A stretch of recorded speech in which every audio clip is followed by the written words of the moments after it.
Hello there boys and girls, welcome back to video boys. तो आज की video का टॉपिक होने वाला है ऐश इनफर्नेप वर्सेस ऐश चार्जर्ड। तो मैं फेयर रिजल्ट निकालने की पूरी कोशिश करूंगा और मुझे तो कोई इसमें ये भी नहीं कह सकता कि मैंने अपने फेवरेट को जिता दिया, क्योंकि मेरे सब्सक्राइबर अच्छी तरह जानते हैं कि मैं इन दोनों के केस में बिल्कुल भी बायसनेस नहीं कर सकता। तो चलो वीडियो को स्टार्ट करते हैं। सबसे पहले इनके स्ट्रॉन्गेस्ट 4 अटैक्स ढूंढ के। तो इनफर्नेप के 4 स्ट्रॉन्गेस्ट अटैक हैं फ्लेयर ब्लीड्स, फ्लेम थ्रोवर, मार्क पंच और डिग।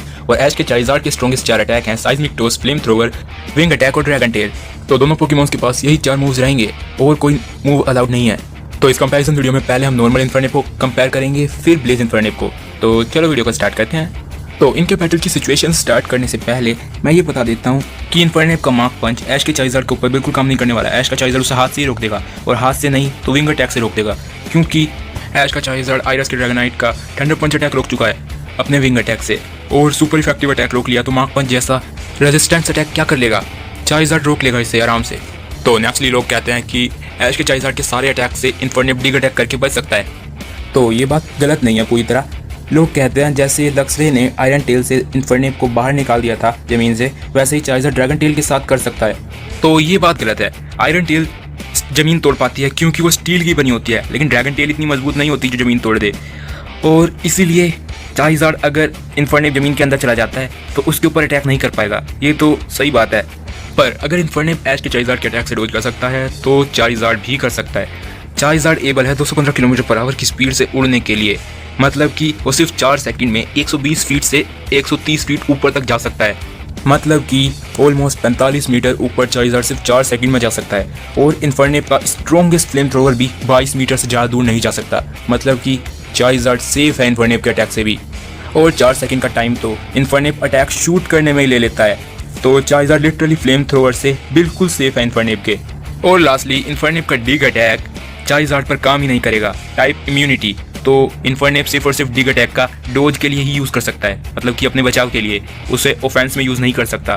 तो अब इनफर्नेप का लास्ट मूव फ्लेयर ब्लीड्स, तो इसके लिए इनफर्नेप को जंप लगानी पड़ती है या फिर थोड़ा सा भागना पड़ता है, तभी जाकर ये अटैक स्टार्ट होता है। बिना चार्ज के इस अटैक को परफॉर्म करना ऑलमोस्ट इम्पॉसिबल है, क्योंकि फ्लिंट के इनफर्नेप तक को ऐसे ही यूज़ करना पड़ता है फ्लेयर ब्लीड्स। तो अटैक से पहले कि ये जंप या रन ऑलमोस्ट 3 सेकंड का होता है, और एवरेज बैटलफील्ड का साइज़ होता है 20 मीटर। तो मतलब चार्जर्ड अपनी टॉप स्पीड में इनफर्नेप के पीछे आने में सिर्फ और सिर्फ 2 सेकंड लगाएगा। मतलब फ्लेयर ब्लीड्स ऑन होने से पहले ही चार्जर्ड इनफर्नेप को पीछे से पकड़ चुका होगा। चेकमेट। तो नॉर्मल इनफर्नेप तो फंस गया।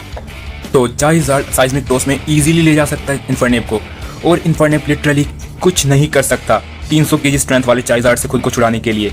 साइज़मिक टॉस के डैमेज के बाद और कुछ और अटैक खाने के बाद थोड़ी देर में इनफर्नेप की ब्लेज एक्टिवेट हो जाती है।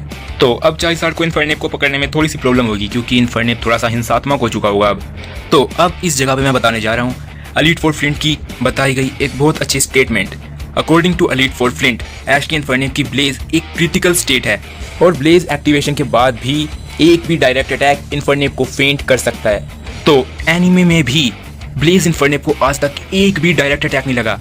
इवन ब्लेज इनफर्नेप ने लक्सरे का थंडर फैंग भी अपने हाथ से रोक दिया था, उसे भी डायरेक्ट हिट नहीं लगने दिया अपने ऊपर।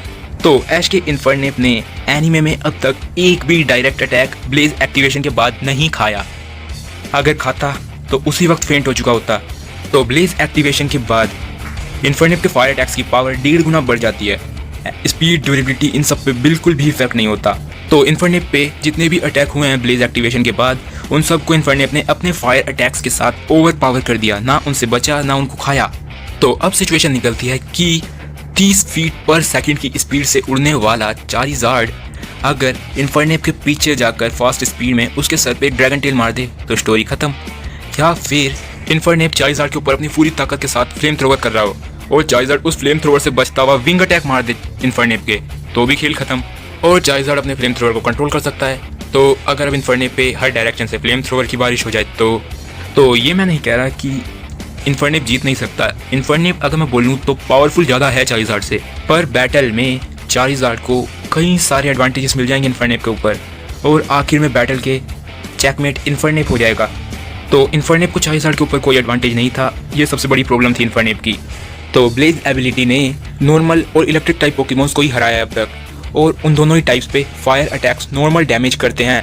लेकिन अगर किसी दूसरे फायर टाइप से फाइट हो तो भले ही ब्लेज ऑन हो एक पोकेमॉन की, लेकिन अटैक से रेजिस्टेंस होगा दोनों पोकेमोन्स को फायर के।